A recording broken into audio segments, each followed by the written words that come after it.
Welcome the student of class 10, and today I am going to upload the video for class 10 English.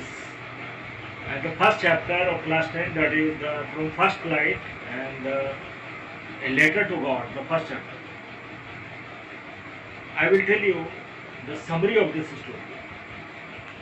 And the student Lencho is a farmer, that he is living in a deserted land, and on that hill he was living with his family members.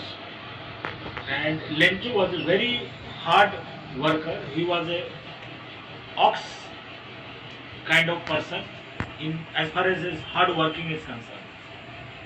Lencho was a very hard working, and he worked hard for his field, and he was expecting at least a new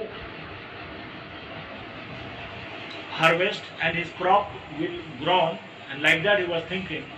So he was standing in his field, and he was expecting for at least a downpour of summer.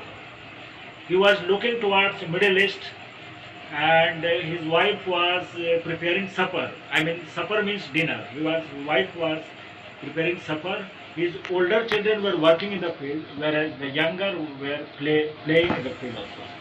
So Lencho was expecting at least a downpour of shower, and he was looking towards the northeast. And meanwhile, what happened? All of a sudden, the fast wind started to blow out. Now Lencho was very happy, and the rain has been started. The rain has been started, so Lencho was very happy, and his wife told it's the willingness of God that the rain has been started. But all of a sudden, the entire scene has been changed. Along with the rain, the fast storm started to blow out, and hailstones started to flow in. And that hailstones, Lencho compared the hailstones with a silver coin. He told his family members that it's not a hailstone, rather than it's a silver coin. But since the storm and hailstone, it has over one hour, it has already fallen off. The entire field has been covered with the ice. It was just like a salt, and Lencho became very, very disappointed. He told that my entire crops has been ruined, and nothing has been left.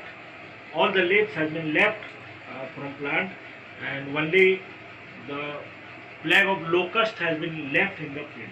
So therefore he was very, very disappointed, and he told his family members that this year we will be hungry. There is nobody in that entire village, entire valley, that who can help us.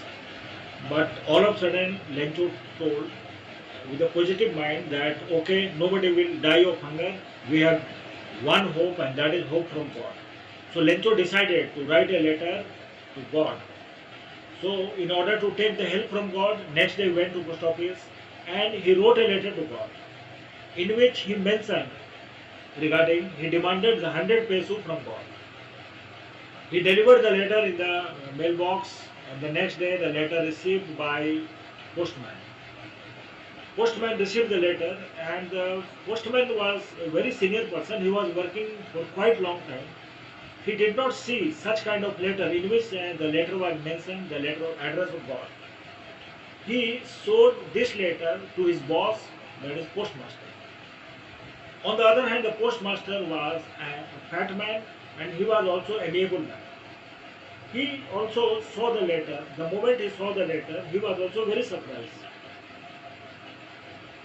He opened the letter, and he became serious.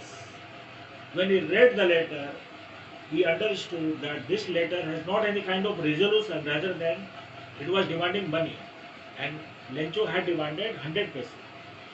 So the postmaster, who was the chief of post office, who decided to help Lencho, in order to not the sake of faith of that person in God, he decided to help the Lencho, and therefore he contributed from his own salary, and he requested to his other colleague that kindly give some part of your salary so that we put together we can help that. So contributing his own salary and other colleague also, they sent put together 70 peso around figure to Lencho. Next day Lencho went to post office early in the morning. He asked for letter, he received the letter. When he saw the letter and he got money from money order, he did not show slightest surprise or any kind of expression. He was not surprised when he got the letter, when he got the money also. It's this seems so that Lencho has a great faith in God. He had a great fascination, great belief in God. But he shows his regression that I had demanded 100 pesos rather than God has sent me only 70 pesos. So it's not the fault of God, rather than it's the fault of post office people. Therefore, Lencho again decided to write a letter to God, and he went to post office, went to the desk, he took the paper, pen, and he wrote a letter to God. Then God sent money through mail, because the rest of money has been kept by the post office people. These post office people are the bunch of crooks. So he blamed to the post office employees that they have kept money, and that is why he wrote a letter to God that you this time send me money through mail, not through this by through money order. So this is the end of the story. That in which in this story you can learn that how a man has a great faith in God. Thank you very much.